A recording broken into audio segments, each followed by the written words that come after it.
Let's go to our correspondent, Gbenga Shiru, who is on the ground in Abuja, to give the Federal Capital Territory, to give us an update. Yeah, Gbenga, thanks. Good morning to you. Thank you so much for joining us. So what is the latest? We understand 2 feared dead, 37 others rescued or so. What's the latest on this building collapse?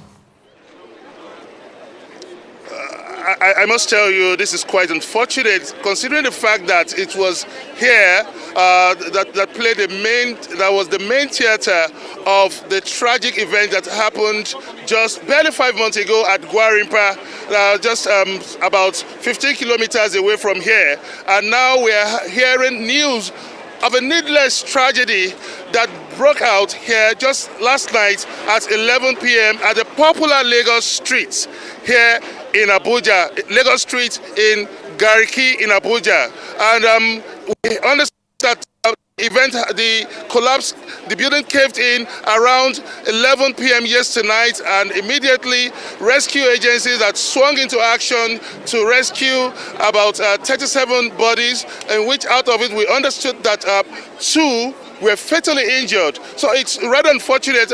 Just some minutes away, we had an interview with a new FCT minister who had been reading the Riot Act as if he was a prophet, as if he saw this coming, that this tragic event was just at hand.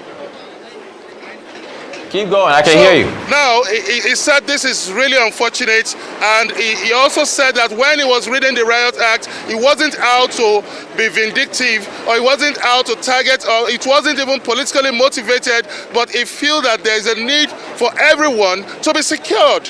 So this event happening right now is a wake-up call and a call to action. And indeed, the FCT minister, Nyesom Wike, had said that he would take action on this.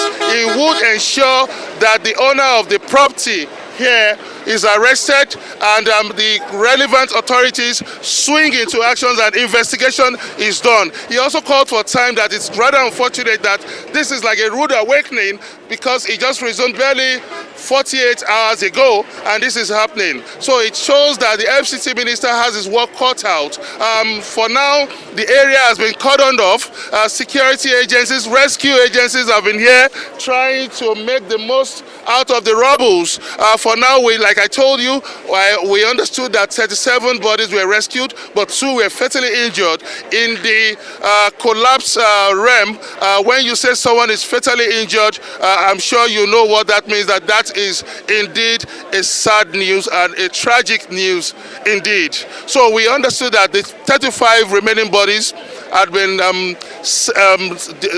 dispatched to hospital for medical attention. So that is the situation right here. But for now, we can see the rescue agencies trying to recover the properties and the bodies. But we understood that all the bodies have been rescued. That's according to the rescue agency here.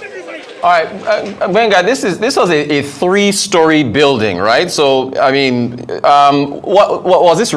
Describe Garki for those that don't know. Is this a residential area? What's in the area where that building collapsed? And do we know the cause? Because it says it's just 3 stories. Yeah, interestingly, that's a relevant question.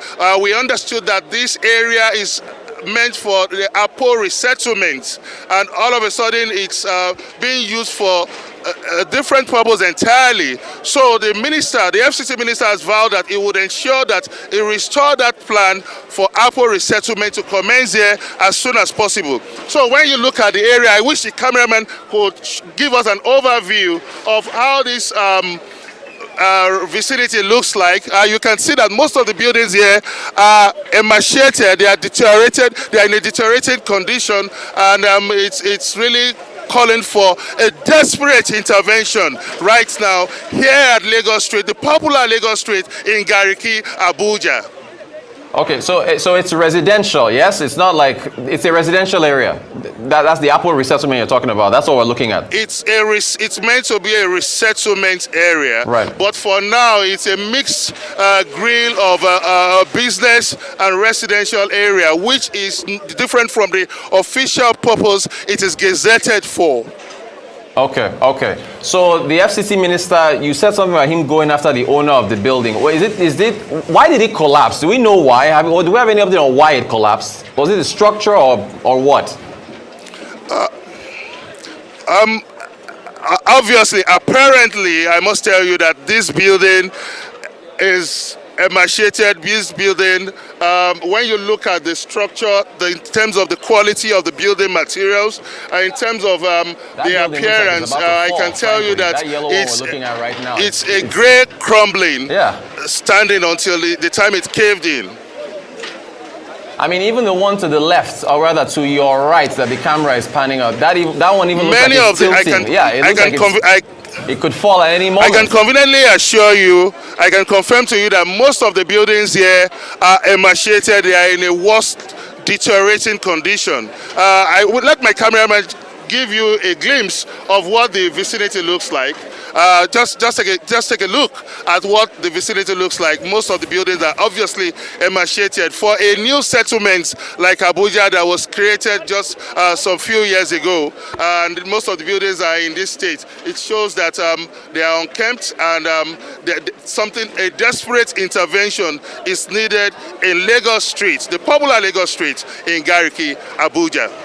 Gbenga Shiru, thank you so much for the information. I guess we'll wait to hear from the Minister of the FCT to see what takes place, if the entire area needs to be evacuated or what. Thank you so much for the update. We'll, of course, be following up with you.